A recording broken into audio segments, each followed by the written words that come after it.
Teman-teman pernah mendengar istilah dark phone factory? Nah, mungkin ada yang sudah mendengar ya. Tapi mungkin juga belum banyak yang mendengar apa itu dark phone factory.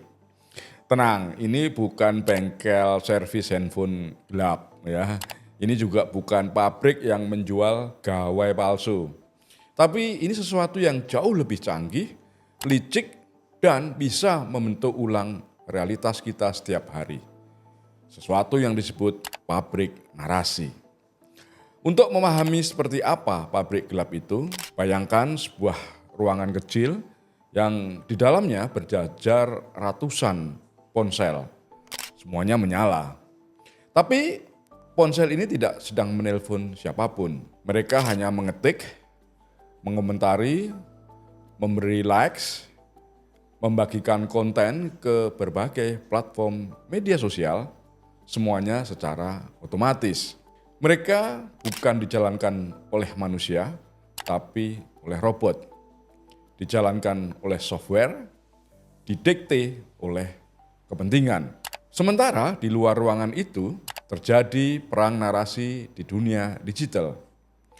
Media sosial mendadak dipenuhi sentimen, emosi, dan viralitas yang tampaknya seolah-olah organik, padahal hasil rekayasa semata-mata. Akibatnya masyarakat bingung. Insan humas atau PR jadi kewalahan, baik humas di pemerintahan maupun di perusahaan swasta. Fenomena pabrik narasi gelap seperti itu menambah besarnya tantangan bagi para humas.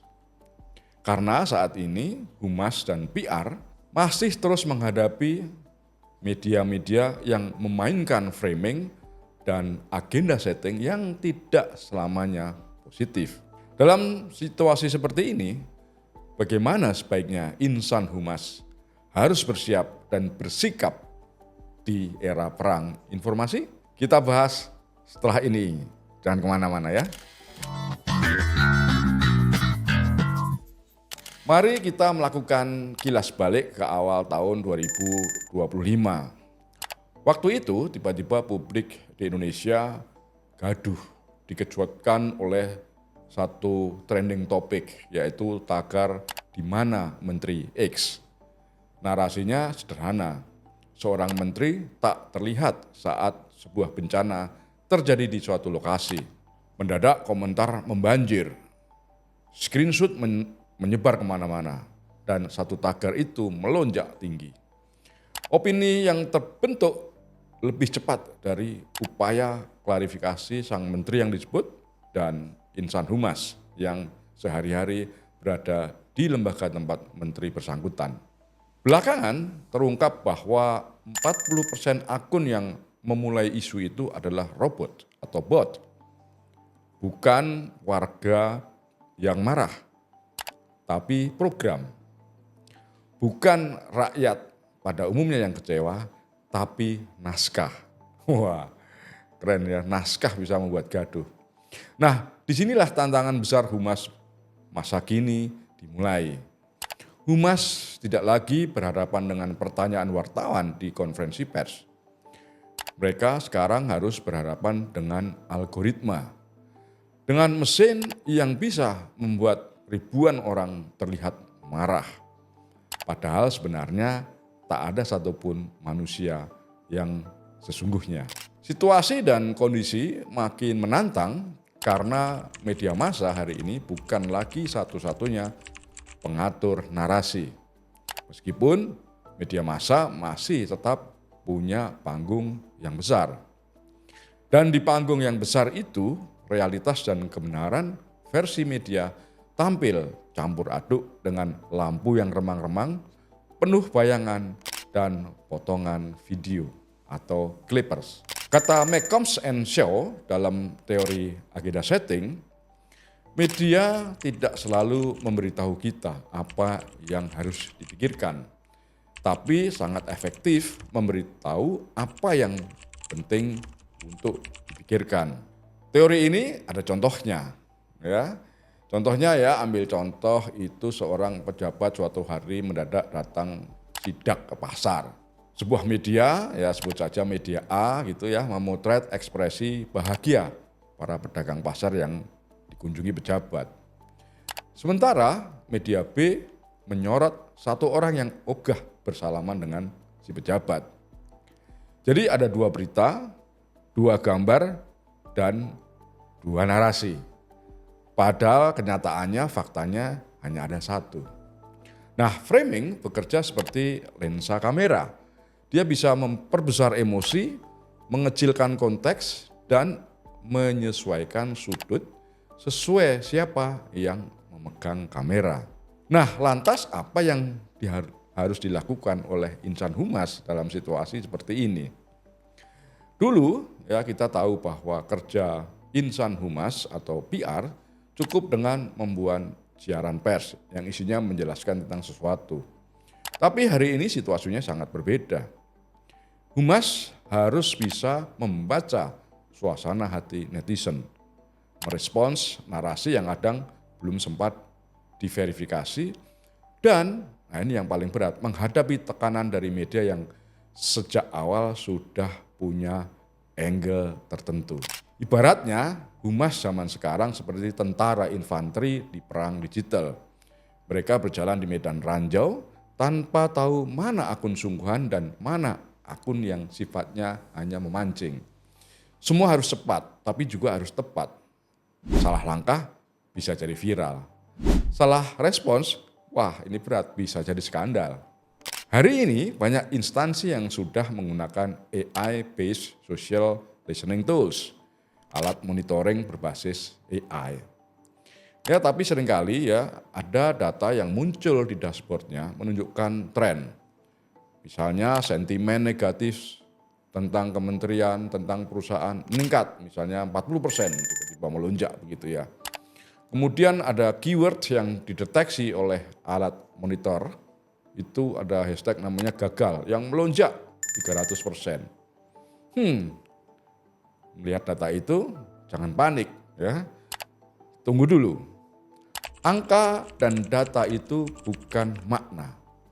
AI memang bisa tahu kata gagal disebut misalnya 2000 kali, tapi tak bisa tahu mengapa, dari siapa, dan apa nuansa emosinya.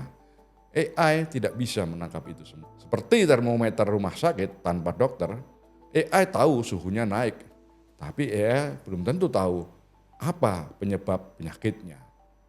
Disitulah ya tetap dibutuhkan yang namanya manusia, seorang penafsir, pembaca situasi, humas yang bisa memberikan konteks terhadap data dan bukan cuma menyalin grafik. Mereka yang sehari-hari bekerja sebagai humas saat ini harus melakukan setidaknya 3 langkah strategis untuk menghadapi badai narasi yang diciptakan oleh mesin. Pertama, bangunlah unit analisis internal. Humas tidak cukup mengandalkan vendor, pihak ketiga.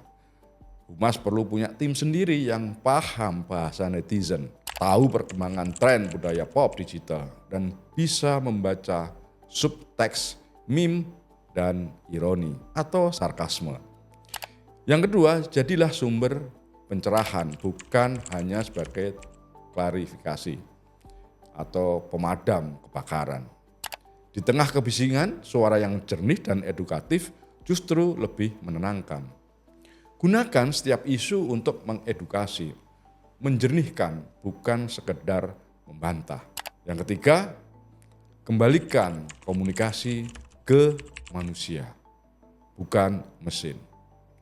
Banyak krisis reputasi terjadi bukan karena kesalahan substansi, tapi hanya karena ada nada yang miring, nada yang salah. Jadi empati lebih penting daripada kecepatan. Akui jika terjadi kesalahan, jelaskan dengan jujur. Netizen lebih menghargai ketulusan daripada defense mechanism atau upaya membela diri. Teman-teman, kita memasuki era di mana kebenaran bukan lagi soal apa yang terjadi, tapi soal apa yang dipercaya banyak orang. Dan yang membentuk kepercayaan itu bukan sekedar data, tapi narasi. bukan hanya logika, tapi perasaan, soal hati. Nah, karena itu humas hari-hari ini harus menjadi arsitek narasi etis. Mereka harus menjaga agar apa yang dibangun di balik layar digital tetap punya landasan fondasi moral. Humas bukan hanya pelayan citra, tapi penjaga nilai. Dan jika berhadapan dengan media, selalu ingatlah apa yang ditulis oleh Noam Chomsky dalam Manufacturing Consent. Menurut Chomsky, media bisa membentuk realitas yang disukai oleh pembuat kepentingan. Tapi kebenaran akan selalu mencari jalan keluar meski lewat celah sekecil lubang jarum. Jadi tugas humas secara ringkas adalah pertama, dia harus menjadi mata yang jernih di layar yang keruh. Yang kedua, humas harus menjadi suara manusia di tengah ribuan suara robot. Dan terakhir, humas harus menjadi jangkar akal sehat di samudera informasi yang palsu. Saya Ndoro Kakung, sampai jumpa di episode berikutnya. Tetap jaga nalar, jaga nurani. Tabik.